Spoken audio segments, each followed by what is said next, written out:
So, does it ever feel like you're always so tuned in to everyone's emotions that are around you? Or like you have these emotions and feelings that creep up on you, but you just don't quite identify with them? Well, you're most likely an empath. And I'm an empath.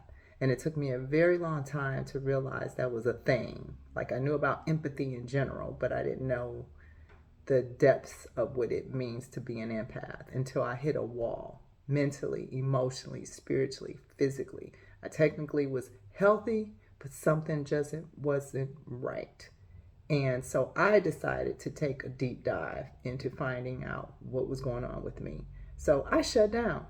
I burned bridges professionally, personally, in my business, just everything, because I deserved to know what was going on with me, because I would have great moments and then this thing would just hit me. And so I ended up needing to do an emotional detox and purge, which went into several years of going even deeper, because it went to my cells, my nervous system, your glandular system, and I needed to create more balance in my life, and I needed to decipher the difference between what was my feelings and what were the feelings of others. um, you know Being reactive versus really being present. And so that's why I want to make this video, because I know a lot of people out there, they're empaths, not realizing what's going on and people pleasing. And so let's take a deep dive. So let's first start by defining what an empath is. And I am going to read my notes. An empath is someone who has a heightened ability to sense and absorb the emotions, energies, and even physical sensations of others. They are highly attuned to the emotional states of people around them and often experience these emotions as if they were their own. Empaths possess a deep sense of empathy and compassion, often feeling compelled to help and support others in need, even to the point of ignoring their own emotions. That part. So that's what we're going to deep dive into this video, and I'm going to give you 10 keys also to how to kind of start processing this thing. But here are some traits of an empath. And again, I'm going to read from my notes. I'm an expert at being an empath, but I'm not a therapist, and I'm not an expert at pretending to being a therapist. So, and you deserve the best. So I'm going to read some notes. Sensitivity is one of the traits. Empaths are extremely sensitive to the emotions of others and may easily pick up on subtle cues in body language and tones of voice and their energy vibrations. Now, keep in mind, you're not thinking this at the time. It's unconscious. It's just the way that you're wired. You came into the world this way. So it's nothing good. It's nothing bad. It's nothing wrong. And even when I did the detox and purge, it wasn't about fixing and making someone else wrong. Now, keep in mind, I went through a lot of that in my head and projecting, but it's just literally your wiring. So just keep that in mind this entire time, right? Nothing's wrong with you. It's actually a superpower. That's a whole different video. But then the second trait, empathic intuition. They have a strong intuition and can often sense the underlying conditions and emotions and intentions of people, even when they're not explicitly expressed. And again, because we're energies and fields of energy, empaths have a way to physically feel other people's emotions. And again, unconsciously, you're not realizing that this is happening, but you're responding and reacting, and everyone is different. You have a way that you respond and react to it, but something's going on, right? Under the, behind the scenes. Your third trait, absorptive nature. Empaths tend to absorb the emotions and energies of others, sometimes to the extent that they feel overwhelmed or drained by the emotions around them. That's me. Because of the kind of different things that I do in my professional life, and I mean, there are a lot of times I'm in big crowds, or I'm on stage, or I had to come home and detox. I had to come and decompress.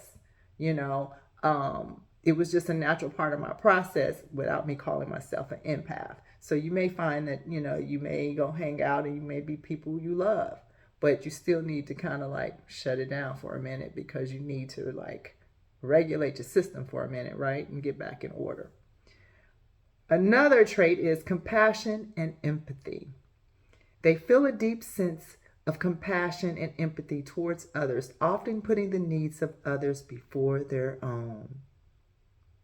I know if you're shaking your head right now, you like, yeah, I'm an empath. Yeah, making other people's needs and wants priority is definitely a trait of being an empath. Again, it's not good or bad, but we got out of balance.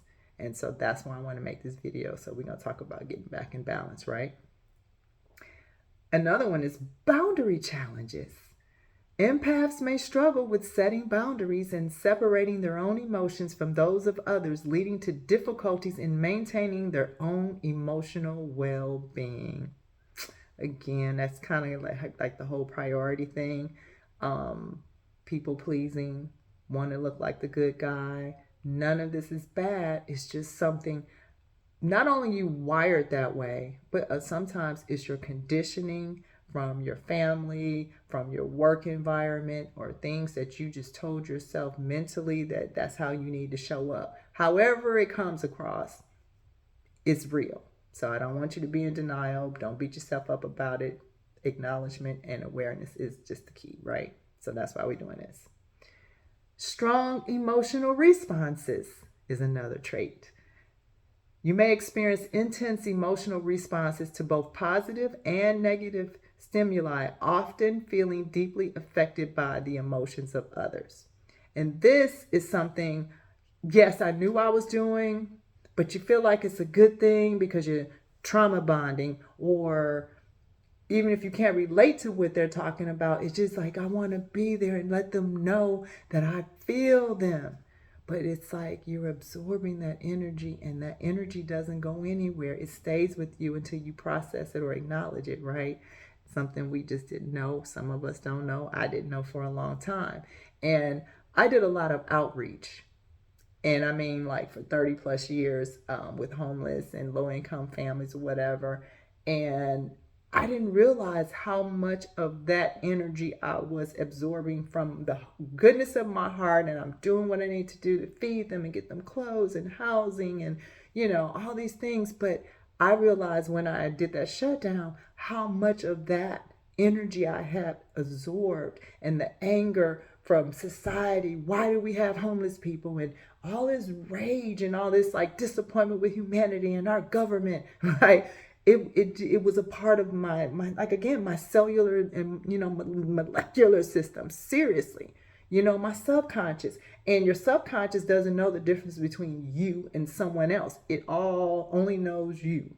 So it was feeding off of that energy that I had compounded over years and years and years. Even though it was coming from my heart and I'm doing a good thing of service, I was doing a disservice to myself to a certain extent, right? Well, another trait is intolerance of inauthenticity. We have a low tolerance for inauthenticity and dishonesty, and we prefer genuine and sincere interactions. That's just real because of our wiring. It's hard to decipher, like, okay, we see where you're coming from. I don't want to act like that. I don't want to be like that, but that's what's going on. So we do a lot of shape shifting, code switching to kind of fit into these scenarios and not make the other person feel bad, even though we're like, what is that? I don't like that. That's not cool, but I'm not going to make you feel bad, but that's what we do. So that's another trait. Another one is love for nature and animals. Now, this is a good one because we do know that. But many empaths, we feel a strong connection to nature and animals, finding solace and rejuvenation in natural environments. Because, of course, Mother Nature is what we made of. We are made of all the elements. That's what this physical body is made of. So it does regulate us. I do a lot of grounding. I go to the park, or we're into the woods when I'm hiking or whatever, and I take my shoes off and I put my feet on the ground, and that's what it's called, grounding, and or earthing for some people. And I can replenish my energy, and I can release some energy that is like that needs to go. and nature with the sounds of the birds and the sun and just all the natural elements, it really does replenish you and it makes you feel calm. And also, it's something that's certain and it's sure, even though nature changes every day and it has cycles, but you know what it is. It's not there to harm you. It makes you feel safe. It makes you feel connected. And so that's a trait. And another one is creativity and imagination. We often possess a rich inner world and a vivid imagination, which may expressed through creative pursuits such as art, writing, or music. And I love to write. I love photography. I love taking pictures of nature and wildlife because it does calm me. And again, it makes me feel reconnected to something else and it takes me out of my head. Because, that's another thing empaths do. We overthink and we have this level of anxiety. Again, it pops up on us, but we didn't understand why and where it come from. If we're in a cool situation, but then all of a sudden, it's because you're reacting and responding to some past stuff from emotions that are not yours, that you absorb from how that person may have responded or how they deal with it or how your mate typically deals with something. So that's something to keep in mind. And the last trait is healing abilities. Some empaths have a natural inclination towards healing and may excel in professions such as counseling, therapy, or holistic healing modalities. So a lot of people, even if you're not a professional, you're a healer because you listen. And people like to dump on you, even if they don't really mean to do it. But because you are empathetic and you're not judgmental and you really are listening, you end up being a healer because some people just need to just dump. Some people just need to detox and just release. And then they feel better. And then you over there feeling some kind of way. So that is basically the traits. And I'm sure there are many, many more because we're all individual and we're unique in our own ways. But that kind of is like a general idea of what it means to be an empath, just so we can be on the same page when I give you these 10 keys and these strategies of things that you can do. Because with these situations being, I know, all too familiar, you have to create a healthy balance within yourself. So that's why I wanted to make this video. So I'm gonna go through these real quick and hopefully this will kind of set you on a path of your own journey, because this is just a start, just to kind of get you to thinking differently, feeling differently, and triggering like your own contemplation into looking into where you are, right? So number one is set boundaries. It's essential to learn to say no when needed and establish clear boundaries with others to protect your energy and time. This is not about being selfish. It is about preserving and your emotional well-being daily, though. You have to set boundaries, healthy boundaries. Know when to say no, know when to say yes. And if you mean yes, say yes. But if you mean no and you said yes anyway, that's on you, right?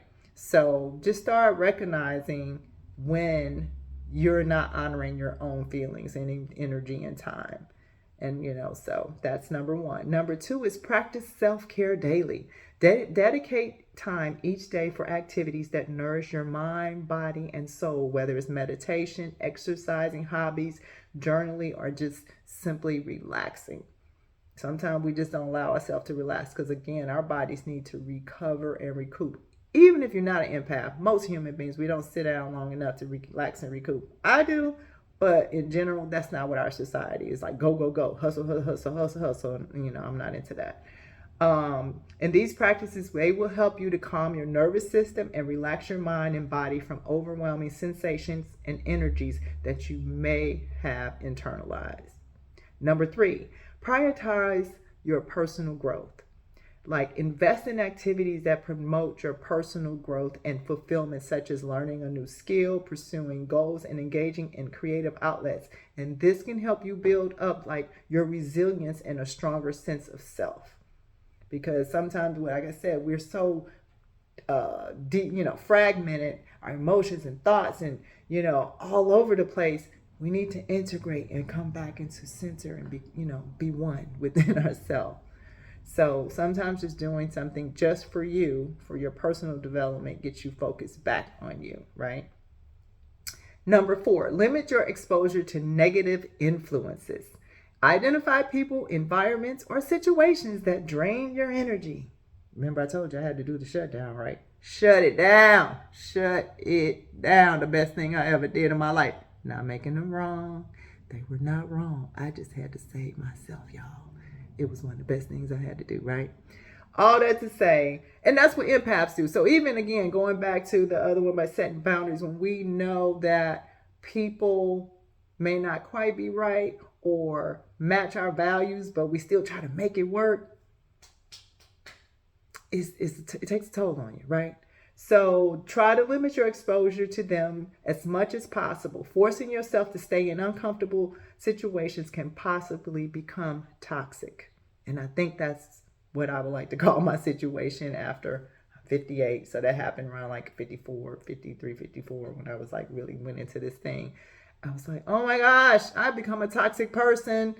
And like, I didn't understand that, right? So that part. Being a people pleaser may take a toll on your mental, emotional, and physical health. I love everybody, but you can't do everybody all the time. You just can't. You just can't. Everybody need to be, stand on their own sometimes, and we need to actually step back and let people learn on their own, fall on their own, get back up on their own, right? I know it's hard to witness, hard to see, but however, when it's our time and we fall, who's gonna pick us up? Not to say we don't have it, but it's still, and this is one of my things now, it's an inside job. We're responsible for ourselves. We're accountable for ourselves. And then we find our strength and our power within ourselves. And we realize, oh, just like India Ari says, strength, courage, and wisdom. It was inside of me all along. That part, right? Number 5, seek support. Spend time with friends, family, or support groups who validate your feelings and offer encouragement. Remember, you're not alone in this journey. See, you got this video right here. See, I'm with you, right? Open yourself up to receive the emotional support that is needed. So you do have some folks in your group that, or maybe not, but hopefully that you do, that you can like now be vulnerable and kind of express yourself, at least you get a release, not in a negative way, not in a dumping way, but being honest and just, expressing yourself and then, letting it go, right? Number 6 is develop emotional awareness. Practice mindfulness and self-reflection, to better understand your own emotions and differentiate them from other people's. See, because we start mixing them all up, thinking it's yours and you don't. Because again, the subconscious mind does not know the difference between you and them. Your subconscious is assigned to you and it only knows you. So even if you haven't a thought about someone else, it's thinking that you're thinking about you. So it's adjusting and calibrating to that. That's just how the subconscious mind works. We can talk about that on another video. Let me know in the comments if that's something you want to talk about. This is key to maintaining your emotional balance. Journaling about your thoughts and feelings, it really is a good daily practice. I've been journaling since I was a kid. Didn't realize how helpful it had been all this time. I just thought it was something, because when I journal, it's not like, this is what I did today. I talked to it. No, I put it out there. I get it out, because a lot of times I felt like, nobody want to hear this, or in that moment is when I'm thinking it and feeling it, so I need to get it out, and I always feel better, and then I can go back and like reflect on where did that come from, or why did I feel that way, or oh, okay, I want to work on that, I want to get rid of that kind of thing. And journaling is a sacred space for you. You can feel safe and put your real feelings, emotions, and desires and dreams. And I use my journal to draw and make lists, and it's not just like I said, a list of what happened, what I want to happen. It can be whatever you want. You can make it a dream, like a vision board. Like you could do whatever. It's your sacred space. Number 8, practice assertiveness. Practice expressing your needs, desires, and opinions assertively, not all negatively, assertively, with confidence, knowing that you're valuable and worthy enough to doing so. That's what that means. And without guilt. It's important to advocate for yourself in relationships and situations. Let go of unrealistic expectations of yourself and others. Because a lot of times we expect people to be empathetic like us, understanding like us, or unconditional like us, or as tender as we are. And then when that doesn't happen, we feel some kind of way, not assertive with it, right? And then we internalize that. Then that is our stuff that we're absorbing, and then we internalize, and then we're trying to work through, and then feeling some kind of resentment or bitterness because they didn't step up to how we would do it. Okay. And number 9, release perfectionism. Let go of unrealistic expectations of yourself and others. Embracing mistakes, imperfections, and celebrating progress over perfectionism can be a heavy burden to carry, especially for empaths, for sure. Allow yourself to be perfectly imperfect. And that's really been hard for me. I didn't realize I was doing it, and then it makes it hard. I was putting that kind of expectation and burden on other people, like when I know there's no perfection, but some way I had that in my brain that was a thing, right? So yeah, just allow yourself to be what you are, however it shows up. Mistakes are mistakes. Things don't have to always look right. I did not really want this video to be like this, but guess what? I'm working with what I got right now. Meaning, I could do a whole nother setup and I said, let me just go with the flow because it's coming from my heart, right? And I still think it's pretty perfect right now. Lastly, seek professional help. This is number 10. Consulting with a therapist who specializes in empathy and emotional well-being may be a helpful resource in managing your empathetic abilities. Again, I'm not an expert. I'm just an expert at being me. I'm pretty good at it, but I am an expert at being an empath, and this is an empathetic video because I understand, and you're not alone.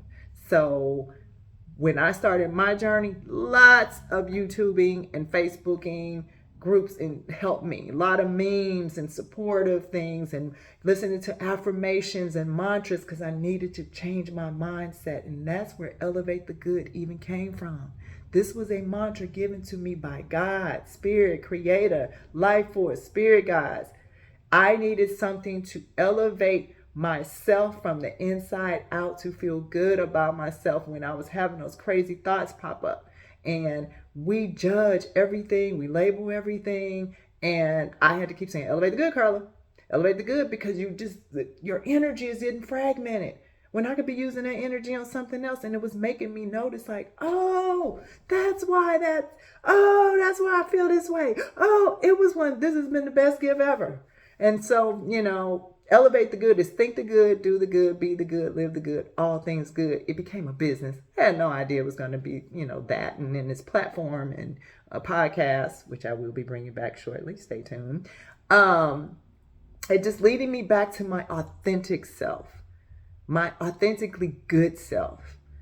And, so once I did that detoxing and that purging, and keep in mind it's an ongoing process, but I did the bulk of it, the origins of a lot of feelings and emotions and triggers and who said what and all this projecting I was doing. When I realized, okay, well, I didn't have to take it that way. And even if they said it or did it that way, I don't have to, internalize it and live by that. So taking, personal responsibility and accountability for your own emotional and mental and spiritual well-being is on you. So that's why I wanted to present this video. I know it's a lot of empaths because it's a lot of crazy going on out in the world right now. And I do not watch the news. I have stopped watching the news like 2016.